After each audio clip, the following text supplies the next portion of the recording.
नमस्कार, आदाब, बहुत बहुत स्वागत है आपका डीडी राजस्थान पर। आप देख रहे हैं धरती धोरारी और शो में हम हर बार आपकी मुलाकात करवाते हैं हमारे प्रदेश और देश विदेश की उन चुनिंदा हस्तियों से जिन्होंने अपने अपने कर्म क्षेत्र में बेहतरीन काम किया है, कर रहे हैं और जिनका समूचा जीवन हमारे लिए एक प्रेरणा स्रोत है।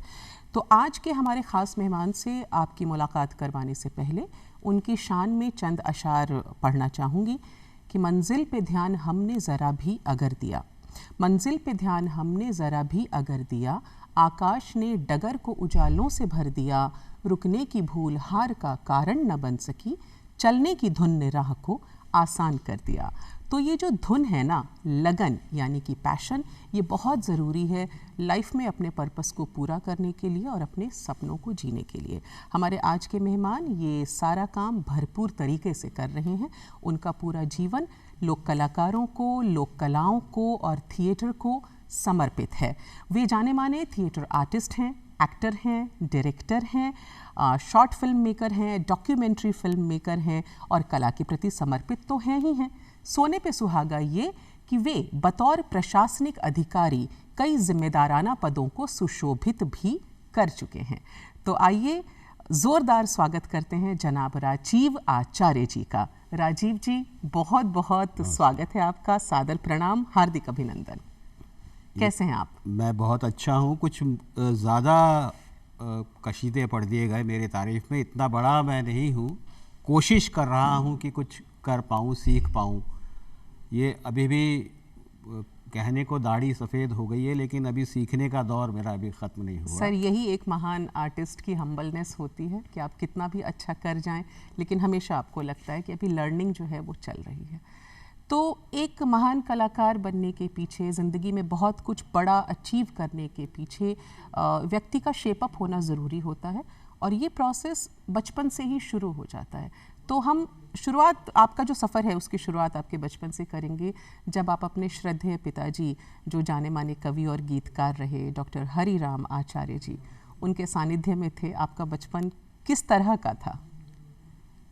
घर में माहौल एक तो साहित्यिक, क्योंकि वो कवि थे जी, फिर वो नाटक से जुड़े हुए रहे और शिक्षक रहे। तो ये तीन जो विधाएं बिल्कुल अलग अलग तरह की थी, उनके बीच में, उनकी छाया में मेरा बचपन बीता। और यही मैं सोचता था कि भाई ये कैसे कविता लिख ली जाती है, कैसे ये इतने सारे बच्चों को पढ़ाया जाता है कि वो बच्चे बिल्कुल मंत्रमुग्ध होकर के उनका लेक्चर सुन रहे हैं जी, या नाटक में जब वो मंच पे कोई गेटअप लेकर के खड़े हुए हैं और डायलॉग बोल रहे हैं, तो वो कैसे वो अपने आप को वो चरित्र में ढाल लेते हैं। तो यही कुछ मेरे मन में भी जिज्ञासा होती थी कि मैं कुछ ऐसा करूं।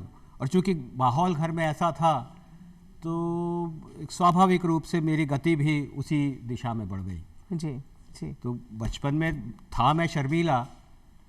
स्कूल लेवल पे जब होता था तो स्कूलों में उन दिनों में इतने नाटक वगैरह इस तरह के हुआ नहीं करते थे, लेकिन संगीत का माहौल था और घर में भी मेरे संगीत का माहौल था। हमारे यहाँ पुष्टि मार्गीय सेवा थी घर में, तो जो भजन और कीर्तन जो हुआ करते थे पुष्टि मार्ग के, जो आप आजकल हवेली संगीत के नाम से विख्यात हैं, तो वो पिताजी वो किया करते थे। तो संगीत कानों में पढ़ते पढ़ते एक लय जीवन में समा गई।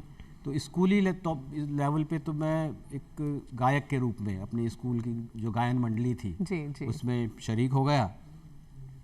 थोड़ा बहुत सुर का कुछ भगवान ने दिया होगा तो वो गुरुजनों को भी पसंद आता था। तो वो जो भी कोई स्कूल लेवल के कंपटीशंस होते थे या जो प्रार्थना सभाएं स्कूलों में जो होती थी, तो उसमें वो, या बाल सभाएं जो शुक्रवार शनिवार को होती थी, उनमें गाने का अवसर मिलता था। तो थोड़ा सा जीवन लयात्मक बन गया जी।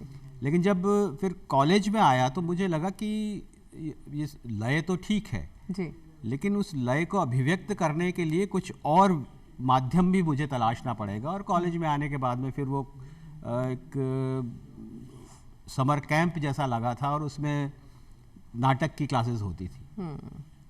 तो वहाँ हमारे देश के बड़े वरिष्ठ निर्देशक भानु भारती जी, अरे वाह, वो वहाँ पे सिखाते थे। वो भानु जी थे, उनके साथ में हमारे संस्कृत विभाग के बसंत जेतली जी थे। तो उन दोनों के साथ में वो एक नाटक का बीज ऐसा पड़ा उनके छत्र छाया में, तो फिर वो दिशा संगीत से बदल करके वो नाटक की तरफ उन्मुख हो गई। अच्छा, लगा कि नहीं, यहाँ कुछ विस्तार ज़्यादा मिल सकता है। मतलब ये लाइफ का टर्निंग पॉइंट था जब आपको लगा कि थिएटर आपको पुकार रहा जी, है जी, ना? जी। और उसके बाद तो आपने तकरीबन 45 साल से भी ज़्यादा लंबा सफ़र तय किया है थिएटर में।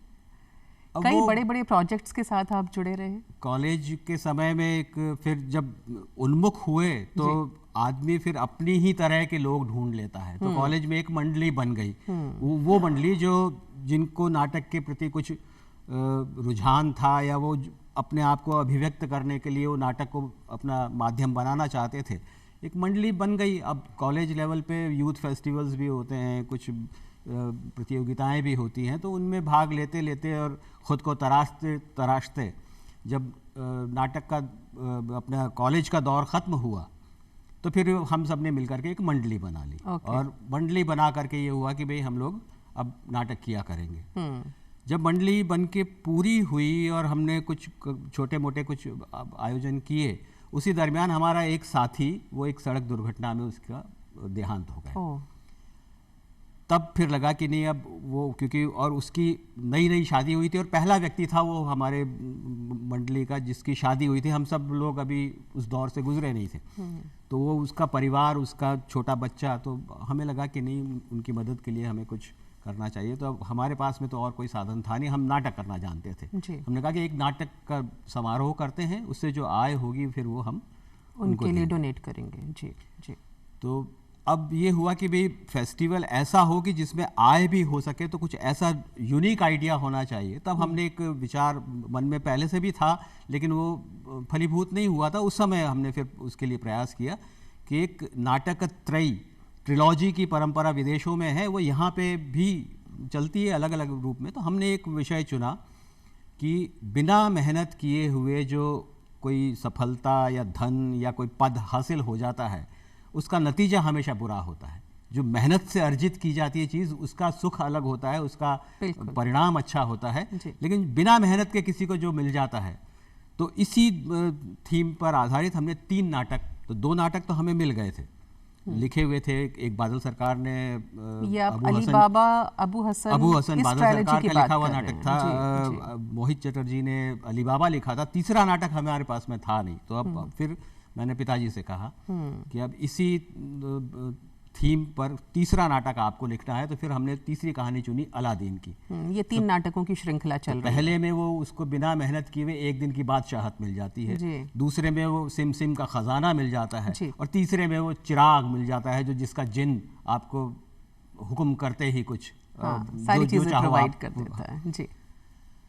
तो वो सफल रहा और वो आयोजन सफल रहा, उसका जो उद्देश्य था वो भी हम पूरा कर पाए। लेकिन वहाँ से एक नई दिशा हमें मिल गई कि इस तरह से किसी विशेष समाज से जुड़े हुए विषयों को लेकर के हम नाटक करेंगे तो हमें खुद को भी आनंद आएगा, देखने वालों को भी आनंद आएगा, और एक समाज के लिए एक संदेश भी प्रसारित होगा। बिल्कुल। तो फिर वो धारा बह चली और हम बेहद खूबसूरत। तो राजीव जी, आपने तो 45 साल से भी ज़्यादा वक्त गुजारा है थिएटर के साथ, और कॉलेज में थिएटर आपको इस कदर भा गया था कि आपने ट्रायलॉजी किया, ओथेलो भी शायद कॉलेज डेज में ही किया था आपने। फिर ये प्रशासनिक सेवाओं में आना कैसे हुआ आपका? एक संयोग था। अब इसको हम सुखद कहें, दुखद कहें, लेकिन ये एक संयोग था जी।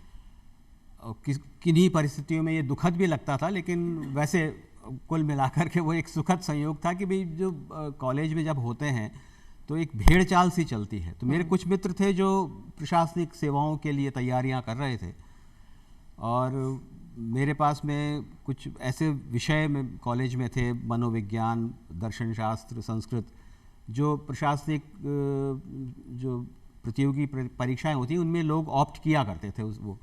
और मेरे दोस्तों ने कहा कि यार ये तुम हम लोग परीक्षा दे रहे हैं, तू भी फॉर्म भर दे। मैं कहा चलो फॉर्म भरने में तो क्या जाता है, भर लेते हैं। फॉर्म भर दिया जी। फिर जब परीक्षा का समय तो उनको मैं तैयारी भी करवाने में मैं मदद करता था कि भाई ये दर्शन शास्त्र है, वो उनके लिए नया विषय था, मेरे लिए पढ़ी हुई चीज़ थी। तो मदद करते करते वो परीक्षा का समय जब आया तो उन्होंने कहा परीक्षा भी दे ले, क्या फर्क पड़ता है। दे ली, परीक्षा दे ली, पास भी हो गए।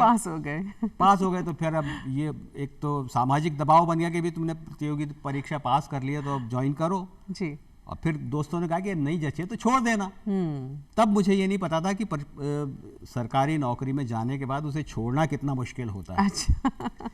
तो खैर उलझ गए उसमें और प्रशासनिक लाइन पकड़ ली। हाँ।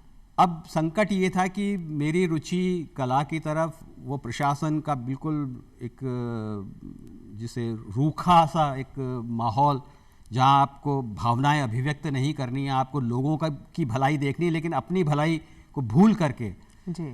पर फिर वहाँ वापस सुखद संयोग ये हुआ कि मुझे जो पोस्टिंग्स मिली वो कुछ ऐसी जगहों पे मिल गई जहाँ मेरी सांस्कृतिक अभिरुचि पल्लवित हो गई। तो शुरुआती दौर में मुझे उदयपुर में पश्चिम क्षेत्र सांस्कृतिक केंद्र में काम करने का मौका मिला। 6-7 साल मैंने जब वहाँ काम किया तो जीवन में एक और मोड़ आया कि थिएटर से मेरा रुझान फिर लोक कलाओं की तरफ चला गया। क्योंकि जब वहाँ लोक कलाकारों के बीच में रहा, फील्ड में जाकर के जब सर्वे किए, लोक कलाकारों का जीवन देखा, उनकी जो जहाँ वो रहते हैं, कैसे वो अपनी कला को पल्लवित करते हैं, कैसे उसको सहेज के रखते हैं कितनी विषम परिस्थितियों में, तो वहाँ फिर मेरा रुझान उनकी तरफ बढ़ा। तो काफ़ी सारे देखा जाए तो ये एक फिर खूबसूरत संयोग धीरे धीरे बनने लगा आपका प्रशासनिक सेवाओं में आना। और जैसा आपने कहा कि आपने परीक्षा दी, उत्तीर्ण हो गए। यहाँ विद्यार्थी सालों साल मेहनत करते हैं उन सेवाओं में जाने के लिए और आप उत्तीर्ण हुए, आपने प्रशासनिक सेवाओं को ज्वाइन किया। आपकी ये जो जर्नी रही है, प्रोफेशनल जर्नी, उसके बारे में भी बात करेंगे राजीव जी। लेकिन आपकी आवाज़ का जो टेक्सचर है, जो ठहराव है, जो लहजा है, उसको सुनने के बाद सहज ही ये अंदाज़ा लगता है कि आप शायद रेडियो से भी जुड़े रहे। मेरे चाचा जी आकाशवाणी में कार्यक्रम अधिकारी थे और बचपन में उनके साथ में कभी कभी आकाशवाणी जाना होता था। तो वहाँ जब लोगों को देखता था, सुनता था, और उस समय बड़े बड़े वरिष्ठ लोग वहाँ, नंदलाल जी जैसे वरिष्ठ कलाकार वहाँ हुआ करते थे, तो उनको सुन सुन के लगता था कि मुझे भी कुछ ऐसा बोलना आना चाहिए। तो वहाँ फिर सीखते सीखते फिर धीरे धीरे फिर वहाँ ऑडिशन दिए। वहाँ वो चूँकि कानों में अच्छे सुर पड़े थे तो वो ज़ुबान से शब्द भी अच्छे निकल गए, अच्छी तरीक़े से निकल गए, और वहाँ ऑडिशन में पास हो गए। तो वो रेडियो के नाटक करना या रेडियो के कुछ प्रोग्राम्स करना, युवा जब थे तो वो युववाणी जैसे कार्यक्रम आते थे तो वो उनमें भाग लेना, तो उससे अपने आप एक भाषा का स्तर या उसको अभिव्यक्त करने का तरीका, वो वरिष्ठ लोगों के आशीर्वाद से वो एक अपने आप होता गया। तो थिएटर और रेडियो दोनों का जो है वो कंट्रीब्यूशन रहा है, सहयोग रहा है। और जब हम कलाकारों की बात करते हैं, विद्या की बात करते हैं, आपके पिताजी विद्या क्षेत्र से जुड़े हुए थे, एजुकेशन फील्ड से, आप खुद पढ़ने में जाहिर सी बात है बहुत ही शार्प रहे होंगे, तभी RAS भी आपने क्वालिफाई किया और आपने इतना बेहतरीन काम किया। जब भी हम कलाओं की बात करते हैं, विद्या की बात करते हैं, तो माँ सरस्वती की बात ज़रूर करते हैं, वसंत पंचमी की बात करते हैं जिस दिन माँ सरस्वती की पूजा अर्चना की जाती है। तो बीइंग अ थिएटर आर्टिस्ट और जितने भी लोक कलाकारों से आप मिले हैं, अगर उनके संदर्भ में मैं आपसे जानना चाहूँ कि इस त्यौहार के महत्व को किस तरह देखते हैं आप? ये वसंतोत्सव माँ सरस्वती को समर्पित उत्सव है जी, जो ललित कलामयी है, ज्ञान विभामयी है, वीणा और पुस्तक धारण करती है। तो वहाँ एक हाथ में उनके ज्ञान है, एक हाथ में कला है। तो इसलिए वो स्वाभाविक रूप से वो कलाकारों के लिए और जो शिक्षा से जुड़े हुए लोग हैं उनके लिए वो एक आराध्य देवी बन जाती हैं। और बसंत पंचमी का दिन ऐसा है जब जो हमारे यहाँ जो सांस्कृतिक परंपरा रही है उसमें विद्यारंभ संस्कार का ये उचित दिन है। तो बच्चे को जब पहली बार विद्या सिखाई जाती है, उसके हाथ से चावल के दानों से ओम लिखवाया जाता है या कलम पकड़ाई जाती है, तो ये विद्यारंभ संस्कार का एक शुभ दिन माना जाता है। ये दिन प्रकृति की अंगड़ाई का दिन माना जाता है, जब प्रकृति नए रंगों में ढलती है, एक शीत ऋतु का अवसान होता है और प्रकृति में नए फूल खिलते हैं और इसे भोर भी कहा जाता है। जैसे भोर में 3 रंग होते हैं जी। पीला, नारंगी और लाल। तो इस ऋतु में भी आकर के 3 रंग हमें प्रबलता प्रचुरता से देखने को मिलते हैं। हमारे गेंदे के फूल खिलते हैं, सरसों के फूल खेतों में नज़र आते हैं, केसर की क्यारियाँ लहलहाने लगती हैं। तो तीनों रंग जो है वो एक खूबसूरत सुबह की आभा का रंग जो प्रकट करते हैं जी। तो वो है। उसके अलावा फिर इसका एक सांस्कृतिक महत्व और भी है कि आज जैसे वैलेंटाइन डे हम मना रहे हैं, हमारी प्राचीन संस्कृति में ये वैलेंटाइन डे एक दिन का उत्सव नहीं होता था, ये एक 45 दिन तक चलने वाला मदनोत्सव हुआ करता था, जिसकी शुरुआत आज से होती है। वसंतोत्सव से लेकर रंग पंचमी तक ये 45 दिन का एक विशेष उत्सव होता था, जिसमें युवक युवतियां नाचते गाते रंग खेलते वो अपनी जोड़ी तय कर लेते थे उसमें। तो ये 45 दिन का, अब तो ये एक दिन का अवसर मिलता है वैलेंटाइन डे में, वहाँ 45 दिन का एक विस्तार था जिसमें युवा अपने मनपसंद की जोड़ी बना ले और अपने जीवन को एक नई दिशा दे सके। सर, तो वसंतोत्सव पर आपके पिताजी स्वर्गीय डॉक्टर हरिराम आचार्य जी ने भी बड़ी खूबसूरत कविताएं लिखी हैं, बचपन में हमने पढ़ी भी हैं। कुछ याद आ रहा है अभी आपको? सरस्वती का चूंकि ये उत्सव है और उनकी एक सरस्वती वंदना उन्होंने लिखी थी, और वो पता नहीं कैसे वो कहीं स्कूलों में गाई जाने लगी। उस पर मैंने यूट्यूब पे कुछ देखे थे, तो वो कुछ दक्षिण भारत के वीडियोस उस पर नज़र आने लगे। कोई मोहिनी अट्टम में वो उस सरस्वती वंदना पे प्रस्तुति की थी। मैं उसकी कुछ पंक्तियाँ सुना देता हूँ। जय जय हे भगवती सुर भारती, तव चरणौ प्रणमामः। नाद ब्रह्ममयी जय वागीश्वरी, शरणम ते गच्छामः। खूबसूरत, बहुत खूबसूरत। और सर, आपके पिताजी का लिखा एक बाल गीत भी रहा है, चटर मटर खेत सरसों के, जो दूरदर्शन पर लगातार प्रसारित भी होता रहा है और बचपन में हम सुनते भी आए हैं। तो जिन लोगों ने अभी अभी अपना टीवी सेट ऑन किया है, आपको बता देते हैं कि आप देख रहे हैं धरती धोरारी ऑन डीडी राजस्थान। मेरा नाम है अनामिका। हमारे साथ हैं आज जनाब Rajiv Acharya ji, an RAS officer by profession and a hard core theatre artist by emotion. और सर की तारीफ में क्या कुछ कहा जाए, डॉक्यूमेंट्री मेकर हैं, फिल्म मेकर हैं, थिएटर आर्टिस्ट हैं, एक्टर हैं, डायरेक्टर हैं, और इन सब से बढ़कर बतौर प्रशासनिक अधिकारी कई खूबसूरत जिम्मेदाराना पदों को सुशोभित कर चुके हैं और लोक कला के संवर्धन के लिए इन्होंने बहुत सारा काम किया है। तो सर, बातचीत का सिलसिला आगे बढ़ाते हैं, प्रशासनिक सेवाओं की तरफ आते हैं। जब आपकी पोस्टिंग हुई, मैं स्पेशली आपकी बांसवाड़ा पोस्टिंग और चिड़ावा पोस्टिंग के बारे में बात करना चाहूँगी, जहाँ आपने बच्चों को भी प्रोत्साहित किया, लोक कला के संवर्धन के लिए काम किया, कुछ खास इनिशिएटिव्स भी लिए गए थे उस समय वहाँ पर। चिड़ावा में जब मेरी पोस्टिंग हुई थी तो वहाँ स्कूल के बच्चों से मेरा कुछ शुरुआत में ही कुछ संपर्क हो गया जी। और कुछ स्कूलों के जो ये शिक्षा अधिकारी वगैरह जो होते हैं, तो उनसे जब बातचीत हुई तो वहाँ लगा कि भाई यहाँ टैलेंट तो बहुत है लेकिन उनको अवसर नहीं मिल रहे। तो हमने फिर ये 26 जनवरी का दिन चुना, जब पूरा देश उत्सव के रूप में उसे मनाता है। तो 26 जनवरी की जब तैयारी चल रही थी, तब विचार आया कि ये जो बच्चियाँ स्कूलों में अलग अलग डांस कर रही हैं, वो छोटे छोटे अपने स्तर पे कार्यक्रम करती हैं, तो हमने वहाँ के काफ़ी सारे स्कूलों को इकट्ठा किया जी। और करीब 400 बच्चियाँ वहाँ एकत्रित हुई और खुले मैदान में उन्होंने सामूहिक रूप से घूमर की प्रस्तुति दी। अरे वाह! तो वो एक नया अनूठा आयोजन हो गया और लोगों को बड़ा पसंद आया। उसी के साथ में फिर कुछ और लोगों को जोड़ने के लिए भी हमने कुछ किया। तो एक हमने 150 बालक बालिकाओं का कॉयर तैयार किया और देशभक्ति गीत उन्होंने जब खुले मैदान में 150 बच्चों ने एक साथ गाया, तो उसका भी एक आनंद अलग था। बिल्कुल। और जनमानस को जोड़ने के लिए तो हमने एक तो वहाँ नई शुरुआत की, स्कूल के बच्चों को शहर की कई दीवारें सौंप दी जी, और उनको नाम दिया हमने सृजन की दीवार, कि ये दीवार आपकी है, अब आप इसको कैसे डेकोरेट करते हो। क्या बात है। तो इस बहाने वो जो उस दीवार के इर्द गिर्द होने वाली गंदगी साफ हो गई और वो दीवार एक खूबसूरत कला का पेंटिंग के नमूना तौर बन पर, गया। कला का नमूना। जी, बेहद खूबसूरत।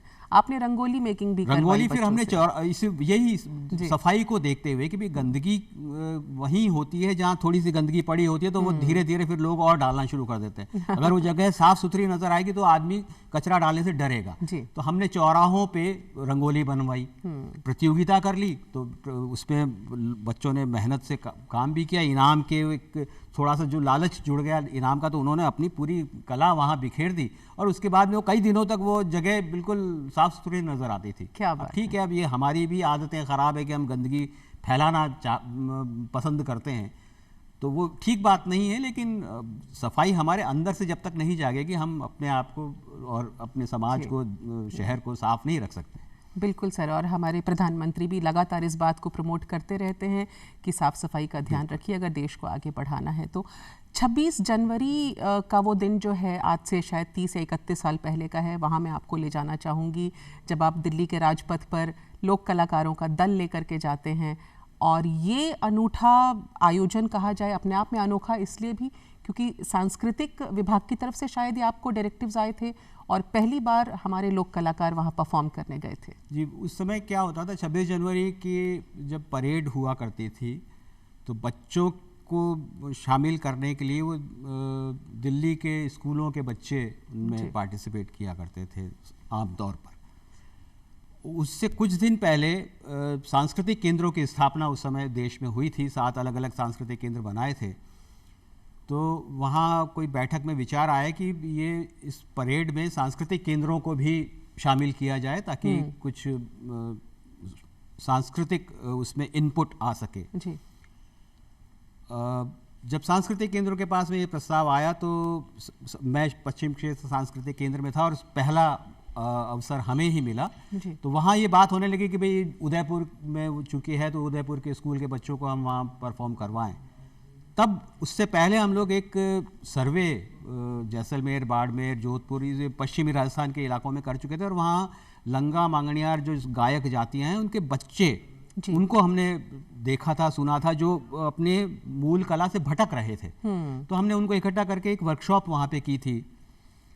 तो हमें लगा कि ये स्कूल के बच्चे तो हर साल 26 जनवरी मनाते हैं, ये जो बच्चे जो गांव में खेलते कूदते ही अपना संगीत सीख रहे हैं, उन्होंने ये 26 जनवरी का समारोह ना तो देखा है ना उससे कभी जुड़े हैं। उनको जोड़ा जाएगा और उनकी कला को जब वहाँ दिल्ली पहुँचाया जाएगा तो पूरा देश देखेगा, तो पता लगेगा कि हमारी जो सांस्कृतिक विरासत है वो कितनी गहरी है। बिल्कुल। तो फिर वहाँ बड़ी मुश्किल से ये तैयार किया गया कि भाई ये लोक कलाकारों को वहाँ पे ले जाना। पहली बार ऐसा हुआ कि सुदूर गांव में रहने वाले लोक कलाकारों के बच्चे राजपथ पर, जो उन दिनों राजपथ कहलाता था, अब कर्तव्य पथ वो बन गया है, वहाँ उन्होंने गणतंत्र दिवस की जो परेड का वो उन्होंने हिस्सा वो बने और पूरे देश ने उनको देखा। और सौभाग्य की बात यह है कि पहली बार उन्होंने वहाँ भाग लिया था और जो बच्चों के जितने भी कंटिजेंट वहाँ थे उनमें उन्हें प्रथम पुरस्कार मिला। क्या बात है। तो ये उनके लिए भी प्रोत्साहन था, हमारे लिए भी प्रोत्साहन था और उसके बाद आने वाले जितने दल थे उनके लिए भी एक प्रेरणा बन गई कि हमें भी अब फर्स्ट आना है। जी जी। उसके बाद फिर एक नई शुरुआत हो गई और हर साल वहाँ सांस्कृतिक केंद्रों के सौजन्य से, माध्यम से वहाँ किसी न किसी लोक कला के बच्चे जी वो उस वहाँ जाते हैं परफॉर्म करने। तो वेस्ट जोन कल्चरल सेंटर में जब आप थे तो जो 4 स्टेट्स उसमें शामिल हैं, उन सब की लोक कलाओं को रिजुविनेट करने का, उनको पुनर्जीवन देने का भी आपने एक तरह से काम किया। यहाँ स्पेशली हम उस कॉन्सेप्ट के बारे में बात करना चाहेंगे जो यात्रा नाम से बड़ा सक्सेसफुल हुआ था, मरु से सागर तक। जी, ये क्या था? हमने एक सोचा कि भाई क्यों ना एक कलाकारों का एक ऐसा दल बना करके उसको अलग अलग शहरों में परफॉर्म करवाया जाए। एक एक जगह पे परफॉर्म तो होता ही रहता है कि भाई आज यहाँ फेस्टिवल कर लिया, वहाँ कर लिया, लेकिन उसको कलाकारों के लिए भी एक सांस्कृतिक यात्रा बने वो लोग। हमारे लिए भी वो एक अनुभव था, कलाकारों के लिए भी अनुभव था। तो उसमें हमने करीब 15 स्टेट्स के कलाकारों को उसमें जोड़ा। करीब 350-400 कलाकार थे, 6 बसों में हम यात्रा करते थे। अरे वाह। और आज यहाँ परफॉर्म किया। रात को वहाँ विश्राम किया, अगली सुबह चल पड़े अगले डेस्टिनेशन के लिए। फिर वहाँ पहुँचे, वहाँ जाके फिर स्टेज इरेक्ट किया, सारा डेकोरेशन किया, लाइट्स वाइट्स की तैयारी की, सब साउंड वाउंड तैयार किया, वो सब चीज़ें हम साथ लेकर के चल रहे थे। और फिर वहाँ परफॉर्म किया। बड़ा शहर है तो 2 दिन के लिए, कहीं छोटी जगह है तो वो 1 दिन के लिए। तो हमने जयपुर से शुरू करके वो गोवा तक हम लोग गए थे, और गोवा का स्थापना दिवस था उस दिन, उसका समापन हमने किया था। तो ये अनुभव, क्योंकि एक जगह आए, वहाँ परफॉर्म किया और वापस घर चले गए, तो वो कलाकारों के लिए भी वो इतना बड़ा अनुभव नहीं बनता।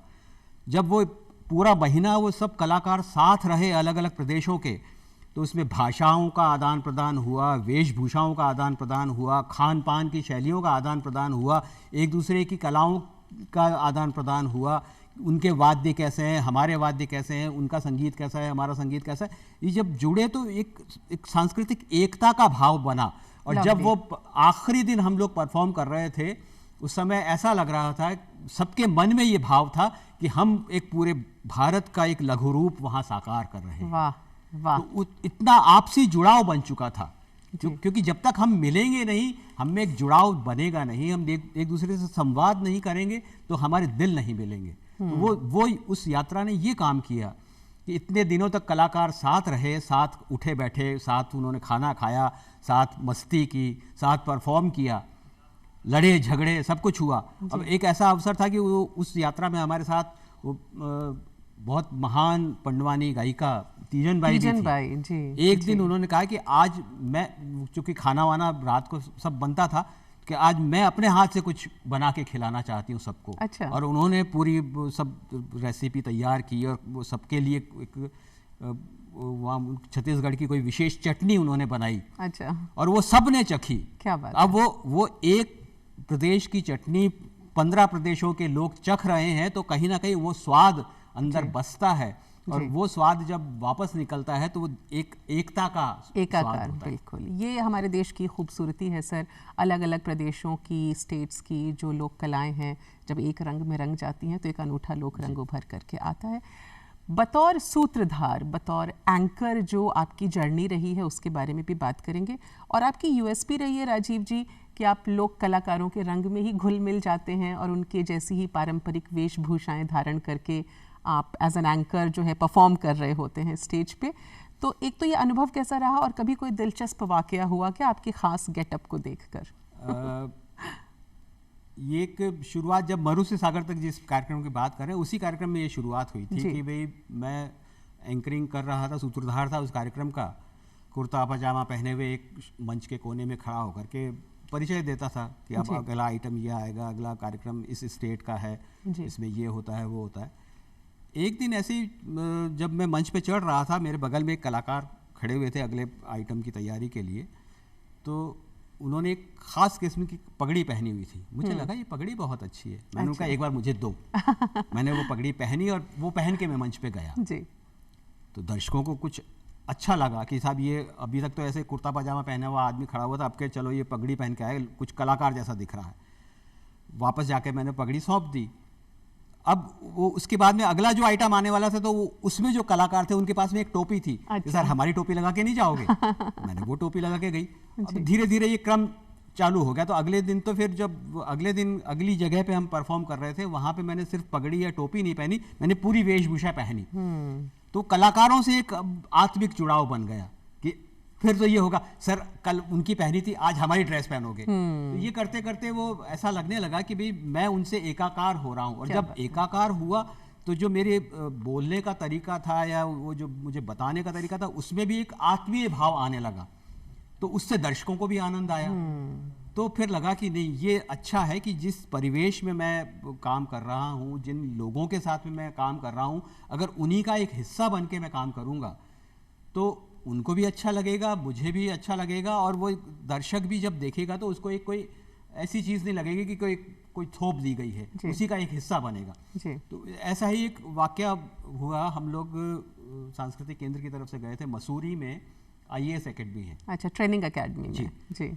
वहाँ नए जो IAS बन के आते हैं उनकी ट्रेनिंग होती है।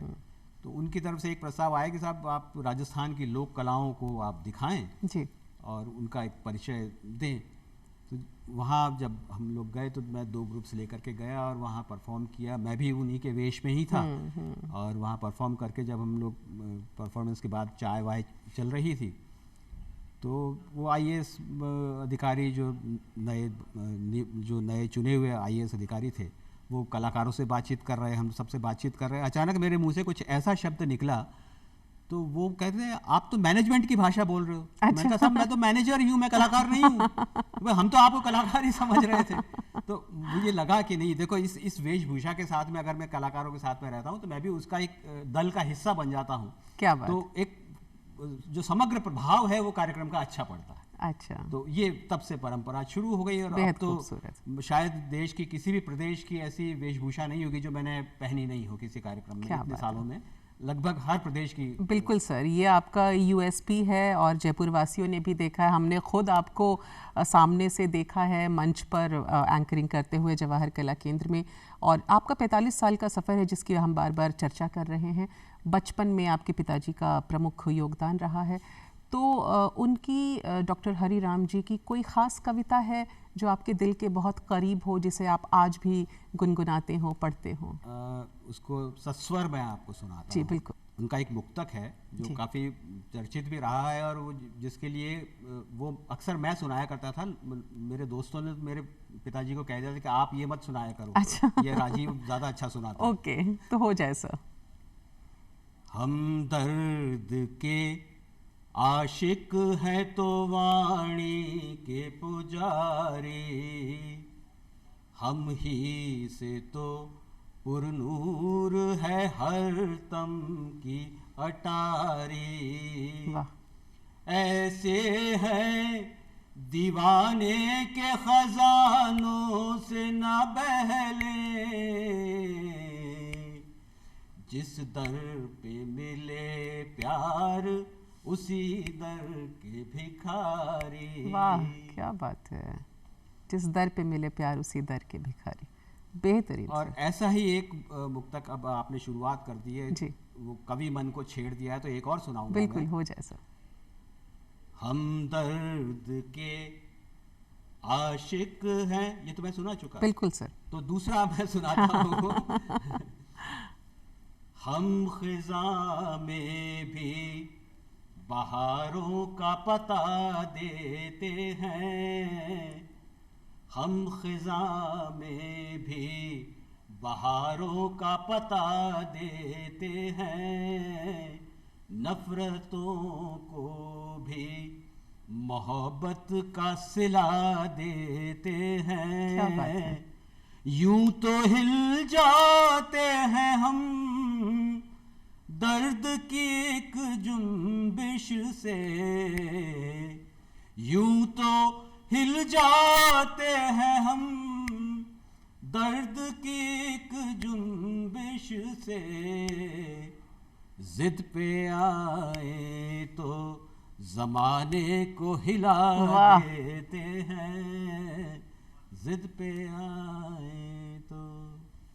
और सर ये आपकी ज़िद ही है, आपका पैशन ही है, जिसकी बदौलत आपने लोक कलाकारों के संवर्धन के लिए, उनके प्रमोशन के लिए बेहतरीन काम किया है और थिएटर में अपने सपनों को भी भरपूर जिया है।